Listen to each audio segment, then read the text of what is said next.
prior authorization. I'll tell you about that in a second.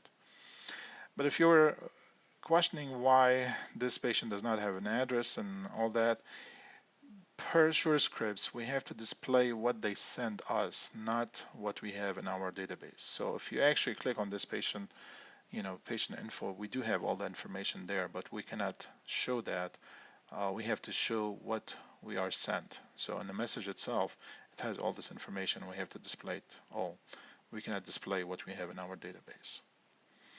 The second portion of the change request is the possible, not always, but it's possible that they would send you a bunch of medications or requested medications that you could change to.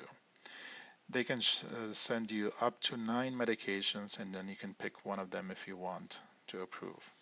So for this example, we wrote a prescription for Zantac, and they are asking us to switch it to ranitidine 300 milligrams or ranitidine 150. Now, if you notice here, there's a note,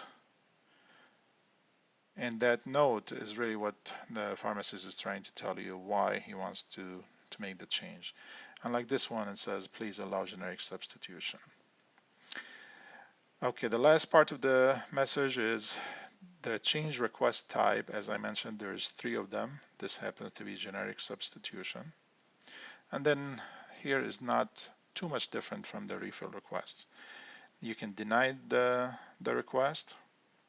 That means the pharmacists have to continue to dispense the original prescribed medicine. Or here you can approve it. When you deny, obviously, like before, like in a refill request, you do have to either put a note here or pick a denial reason right here. You can't send it with those empty. If you approve, then you can pick one of those medications and say approve.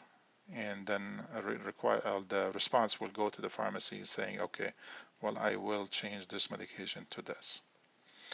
Now, it's very important to remember when we do something like this, the original prescription that we wrote will be voided because obviously it's not going to be dispensed. And a new prescription in the patient chart will be entered for this medication. Again, I want to repeat that again. Then the old prescription, and again, only this is if you approve it. If you deny it, nothing is going to change in the patient chart. But if you approve it, the original prescription will be voided, and a new prescription will be added to the patient chart for the ranitidine right there. Okay, I hope that's clear. Next type of the change request is the prior authorization needed. The top information are similar to the first case, no changes there, except most of the time, or they should send us information about the payer who's asking for the prior authorization. This way, you know who to call in case patient has 2 or 3 different insurances. You know which one has requested this. Now down here, again, you do have the deny and the note and deny reason. On the right, you do have an approve and you do have a box for prior authorization number. So let's assume you did have one of your staff maybe call the insurance company and get a prior authorization for this medication for Akinab, and you can put the number here and you can say approve. That number will go to the pharmacy and they'll use that to bill the insurance. If you deny it, you can deny it as usual. Now in this case, nothing is going to change in the patient chart because it's the same prescription. You're just approving that with a prior authorization number. And this is the only way you can change things is you can approve it or deny it, and you can add the prior authorization number. The third case of the change request is what they call therapeutic interchange or substitution. This is not too much different from the first case, which is the generic one. So they do send you the information and possibly requested medications to change to. Like this one is Petaday, and the pharmacists want to change it to either Optivar or azithromycin. So here you can actually, again, pick one of the medications and approve it. That means the original prescription will be voided and new prescription for the one you picked will be added. You can deny it, obviously, but here also you do have the option to approve with changes. When you do approve with changes, it will send an approval message to the pharmacy, but it will also take you, let's actually try it. Let's do an Optivar, and then I'm going to click approve with changes. What's going to happen is it's going to send a response to the pharmacy saying, okay, well, we do approve this change, but there's a new prescription coming too. So I'm going to say okay. Now you'll see here the request should be going.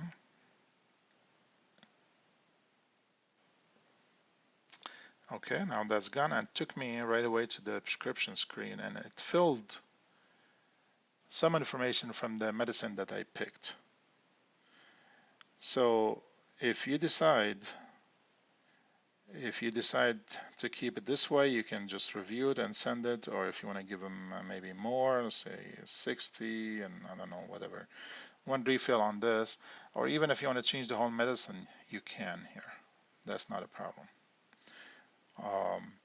And then you will see here that if you end up doing that, obviously the original prescription will be voided in the new prescription, which of course you're sending as a new prescription anyway. One thing I forgot to mention in a refill request, and this will be valid here too, when you try to do approve with changes, and the same in a refill request when you do deny with changes, then it'll take you here, and here you cannot change the pharmacy. This is very important to know, that you should, or you cannot change the pharmacy that originally sent you the request. So of course you need to send the prescription back to the same pharmacy, which makes sense. So you review it and then you try to send it. Say I want to change something here. I want to give him 3 refills. Okay, send it, and we should be okay there. Okay, this is pretty much should cover most of the newer things. Let me just add one quick thing about the SureScript status or script status here. I made a little change, obviously, to accommodate the new canceled and changed medications. Here you can see, or you can pick, canceled medications. It kind of kicked me out, but canceled medications right here, all these are canceled. So you can watch it throughout the day. More importantly is probably to look at the canceled pending. See, those look like, I tried to cancel them, but I never got a response back from the pharmacy. Those would be pretty important for you maybe to keep an eye on throughout the day. And maybe even call the pharmacy if maybe a few hours pass and you did not get a response back. That means either the pharmacy did not notice the request, the cancel request for some reason, or they may have an error, a problem. So you might want to have one of your staff call them and see did they cancel subscription or not. There is in the guidelines, they do try to have the pharmacy bring those cancel requests up on their list of to do. So they should be viewing or seeing that as soon as we send it back. We send it to them, but of course we cannot control that. Of course, the whole idea is if you do try to cancel the prescription, you want to do it before the patient picks up the prescription. So they do want the pharmacist to look at it before other things throughout their day. You can obviously look at the changed here.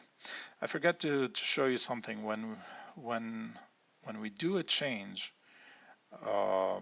when we do, let's say, approve a change here, there's also some information will be added in the prescription.